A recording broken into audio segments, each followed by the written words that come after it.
ವಿರಾಮದ ಬಳಿಕ ಜಾತಕ ಫಲ ವಿಶೇಷ ಕಾರ್ಯಕ್ರಮಕ್ಕೆ ಮತ್ತೆ ಸ್ವಾಗತ. ಶಾಸ್ತ್ರಿಗಳೇ, ಮೊದಲಿಗೆ 6 ರಾಶಿಗಳ ಫಲಾಫಲ ಹೇಗಿದೆ ತಿಳಿಸ್ಕೊಡೋದಾದ್ರೆ? 12 ರಾಶಿಗಳ ಫಲಾಫಲ ತಿಳಿಯುವ ಮುನ್ನ ಈ ಹೊತ್ತಿನ ಗ್ರಹಸ್ಥಿತಿಯನ್ನು ಗಮನಿಸ್ಕೊಳ್ಳೋದಾದರೆ ಮೇಷರಾಶಿಯಲ್ಲಿ ಕುಜ ಇರತಕ್ಕಂಥದ್ದು, ವೃಷಭ ರಾಶಿಯಲ್ಲಿ ಗುರು, ಮಿಥುನ ರಾಶಿಯಲ್ಲಿ ರವಿ, ಬುಧ ಹಾಗೂ ಶುಕ್ರರಿದ್ದಾರೆ. ಕರ್ಕಟಕ ರಾಶಿಯಲ್ಲಿ ದಿವಸ ಮಾಂದಿಬುದಿಯಾಗಿದೆ. ಕನ್ಯಾ ರಾಶಿಯಲ್ಲಿ ಕೇತು ಇರತಕ್ಕಂಥದ್ದು, ವೃಶ್ಚಿಕ ರಾಶಿಯಲ್ಲಿ ಚಂದ್ರನಿದ್ದಾನೆ, ಕುಂಭರಾಶಿಯಲ್ಲಿ ಶನೈಶ್ಚರ, ಮೀನರಾಶಿಯಲ್ಲಿ ರಾಹು. ಹೀಗಿರುವಾಗ 12 ರಾಶಿಗಳ ಫಲಾಫಲ ಹೇಗಿರ್ತದೆ ಗಮನಿಸ್ಕೊಳ್ಳೋಣ. ಮೊದಲಿಗೆ ಮೇಷರಾಶಿ. ಮೇಷರಾಶಿಯವರಿಗೆ ದಿವಸ ಆರೋಗ್ಯ ಬಲ ಚೆನ್ನಾಗಿದೆ.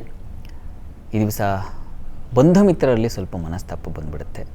ನೀರಿನ ಅಭಾವ ಅಥವಾ ನೀರಿಗೆ ತೊಂದರೆ, ಸಮೃದ್ಧತೆ ಇದ್ದರೆ ಅದರಿಂದಲೇ ತೊಂದರೆ ಬರ್ತಕ್ಕಂಥದ್ದು, ಅತಿಯಾದ ನೀರು, ಆ ರೀತಿಯಲ್ಲಿ ಅಂಥದ್ದೊಂದು ತೊಡಕನ್ನು ಸೂಚಿಸ್ತಾ ಇದೆ. ಕೃಷಿಕರಿಗೆ ಸ್ವಲ್ಪ ತೊಡಕನ್ನು ಸೂಚಿಸ್ತಾ ಇದೆ, ಸ್ವಲ್ಪ ಹುಷಾರಾಗಿರಬೇಕು. ಪ್ರಾರ್ಥನೆಗೆ ದಿವಸ ಗ್ರಾಮದೇವತಾ ದರ್ಶನ ಮಾಡಿದ್ರೆ ಬಹಳ ಒಳ್ಳೆಯದು. ಇನ್ನು ವೃಷಭ ರಾಶಿಯವರಿಗೆ ದಿವಸ ಸಂಗಾತಿ ಸಹಕಾರ ತುಂಬ ಚೆನ್ನಾಗಿದೆ, ಮನಸ್ತಾಪಗಳಿರೋದಿಲ್ಲ. ವ್ಯವಹಾರದಲ್ಲೂ ತುಂಬ ಚೆನ್ನಾಗಿದೆ. ಹಾಲು ಹೈನು ವ್ಯಾಪಾರಿಗಳಿಗೆ ಉತ್ಕೃಷ್ಟವಾಗಿದೆ. ಈ ದಿವಸ ಸ್ವಲ್ಪ ಗಂಟಲ ಬಾಧೆ ಸೂಚಿಸ್ತಾ ಇದೆ, ಸ್ವಲ್ಪ ಮಟ್ಟಿಗೆ ಭಯದ ವಾತಾವರಣ ಸೂಚಿಸ್ತಾ ಇದೆ, ಹುಷಾರಾಗಿರಿ. ಭಯ ನಿವಾರಣೆಗೆ ನರಸಿಂಹ ಪ್ರಾರ್ಥನೆ ಮಾಡ್ಕೊಳ್ಳಿ, ತುಂಬ ಸಹಾಯವಾಗುತ್ತೆ, ಅನುಕೂಲ ಆಗುತ್ತೆ. ವೃತ್ತಿಯಲ್ಲಿ ಅನುಕೂಲ ಇದೆ, ಆತಂಕ ಬೇಡ. ಇನ್ನು ಮಿಥುನ ರಾಶಿಯವರಿಗೆ ದಿವಸ ಚಂದ್ರ ಷಷ್ಠದಲ್ಲಿದ್ದಾನೆ, ಧನಾಧಿಪತಿ. ಸಾಲದ ಬಾಧೆಗೆ ಸಿಕ್ಕಾಕೊಳ್ತೀರಾ ಅಥವಾ ಸಾಲ ಕೊಡ್ತೀರಾ, ನಿಮ್ಮ ಹತ್ರ ಅತಿಯಾಗಿ ದುಡ್ಡಿದೆ, ಸಾಲ ಕೊಟ್ಟು ವ್ಯಥೆ ಮಾಡಿಕೊಳ್ಳೋ ಸಾಧ್ಯತೆ ಇದೆ. ಧನಸ್ಥಾನದಲ್ಲಿ ಮಾಂದಿ ಬೇರೆ ಉದಿಯಾಗಿದೆ, ಹೀಗಾಗಿ ಹಣ ನಷ್ಟ ಆಗುತ್ತೆ, ಹಣ ಕಳ್ಕೊಳ್ಳೋ ಸಾಧ್ಯತೆ ಹೆಚ್ಚಾಗಿದೆ, ಹುಷಾರು. ಈ ದಿವಸ ಕುಟುಂಬದಲ್ಲಿ ಘರ್ಷಣೆಗಳುಂಟಾಗುತ್ತೆ, ಇದೇ ಹಣಕಾಸು ಸಲುವಾಗಿ ಎಚ್ಚರಿಕೆ ಇರಲಿ. ಕೆಲಸದಲ್ಲಿ ಪರಿಶ್ರಮ ಹೆಚ್ಚಾಗಿದೆ, ಅತಿಯಾದ ಒತ್ತಡ, ವರ್ಕ್ ಪ್ರೆಷರ್ ಜಾಸ್ತಿ ಆಗುತ್ತೆ, ಅದನ್ನು ಸೂಚಿಸ್ತಾ ಇದೆ. ಅಂತೂ ಈ ದಿವಸ ಸ್ವಲ್ಪ ವೀಕ್ ಇದೆ. ಇದಕ್ಕೆ ವಿಷ್ಣು ಸನ್ನಿಧಾನದಲ್ಲಿ ಪಂಚಾಮೃತ ಸೇವೆ ಮಾಡಿಸಿ, ವಿಷ್ಣು ಹಾಗೂ ಲಕ್ಷ್ಮಿ ಸನ್ನಿಧಾನದಲ್ಲಿ ಎರಡು ಒಟ್ಟಾಗಿರ್ತಕ್ಕಂಥ ಅಲ್ಲಿ ಎರಡೂ ದೇವತೆಗಳಿಗೆ ಪಂಚಾಮೃತ ಸೇವೆ ಮಾಡಿಸಿ. ಇನ್ನು ಕರ್ಕಟಕ ರಾಶಿಯವರಿಗೆ ಈ ದಿವಸ ವೃತ್ತಿಯಲ್ಲಿ ಬಹಳ ವಿಶೇಷವಾದ ಅನುಕೂಲ ಇದೆ, ಹೆಚ್ಚಿನ ಸೌಕರ್ಯಗಳು ಸಿಗುತ್ತೆ. ಆದರೆ ಆರೋಗ್ಯದಲ್ಲಿ ಬಾಧೆ ಇದೆ, ಹೀಗಾಗಿ ಆರೋಗ್ಯದ ಕಡೆ ಗಮನ ತೆಗೆದುಕೊಳ್ಬೇಕು. ಈ ದಿವಸ ದುರ್ಗಾ ಸನ್ನಿಧಾನದಲ್ಲಿ ರುದ್ರಾಭಿಷೇಕ ಮಾಡಿಸಿದರೆ ಬಹಳ ಒಳ್ಳೆಯದು. ಉಳಿದ ಹಾಗೆ ಮಕ್ಕಳ ಸಹಾಯ ಚೆನ್ನಾಗಿದೆ, ಹೈಯರ್ ಸ್ಟಡೀಸ್ ಮಾಡೋರಿಗೆ ತುಂಬ ಚೆನ್ನಾಗಿದೆ, ಬೌದ್ಧಿಕವಾಗಿಯೂ ತುಂಬ ಚುರುಕಾಗಿರ್ತೀರ ಈ ದಿವಸ. ಈ ಥರದ್ದೆಲ್ಲ ಒಳ್ಳೆಯ ಫಲಗಳು ಇದ್ದಾವೆ. ಇನ್ನು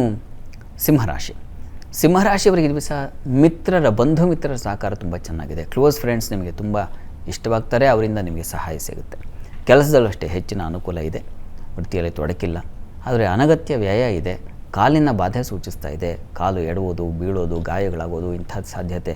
ಕಾಲಿಲ್ಲ ಅಂದರೆ ನಡೆಯೋದು ಕಷ್ಟ, ಎಲ್ಲೂ ಹೋಗೋಕ್ಕಾಗಲ್ಲ, ಒಂದು ಕಡೆ ಕೂತ್ರೆ ಕಥೆಯೇನು, ಸ್ವಲ್ಪ ಹುಷಾರು. ಕಾಲಿನ ಬಗ್ಗೆ ಎಚ್ಚರ ಇರಲಿ. ಈ ದಿವಸ ತಪ್ಪದೇ ನೀವು ಶಿವ ಕವಚವನ್ನು ಹೇಳ್ಕೊಳ್ಳಿ. ಇನ್ನು ಕನ್ಯಾ ರಾಶಿಯವರಿಗೆ ದಿವಸ ಲಾಭದಾಯಕವಾಗಿದೆ, ವಿಶೇಷ ಲಾಭ ಗಳಿಸ್ತೀರ. ನಿಮ್ಮ ರಾಶಿಯಿಂದ ತೃತೀಯದಲ್ಲಿ ಚಂದ್ರ, ಸಹೋದರ ಸಹಕಾರ ತುಂಬ ಚೆನ್ನಾಗಿದೆ. ಲಾಭದ ಅಧಿಪತಿ ಸಹೋದರ ಸ್ಥಾನದಲ್ಲಿದ್ದರೆ ಸಹೋದರರಿಂದ ಲಾಭ ಚೆನ್ನಾಗಿದೆ. ವೃತ್ತಿಯಲ್ಲೂ ಅನುಕೂಲ ಕಾಣ್ತೀರಾ, ಸ್ವಲ್ಪ ಮಟ್ಟಿಗೆ ಒಳ್ಳೆಯ ಫಲ ಕಾಣಲಿಕ್ಕೆ ಅವಕಾಶಗಳಿದ್ದಾವೆ. ಈ ದಿವಸ ಚೆನ್ನಾಗಿದೆ. ಪ್ರಾರ್ಥನೆಗೆ ದಿವಸ ಇಷ್ಟ ದೇವತಾ ಆರಾಧನೆ ಮಾಡಿ. ಇನ್ನುಳಿದ 6 ರಾಶಿಗಳ ಫಲಾಫಲಗಳನ್ನು ತಿಳಿಸ್ಕೊಡಿ ಶಾಸ್ತ್ರಿಗಳೇ. ಅದಕ್ಕೂ ಮುಂಚೆ ಮತ್ತೊಂದು ವಿರಾಮ ತಗೊಂಡು ಬರೋಣ. ಜಾತಕ ಫಲ ವಿಶೇಷ ಕಾರ್ಯಕ್ರಮ ಮುಂದುವರಿಯುತ್ತೆ ಮತ್ತೊಂದು ಪುಟ್ಟ ವಿರಾಮದ ಬಳಿಕ.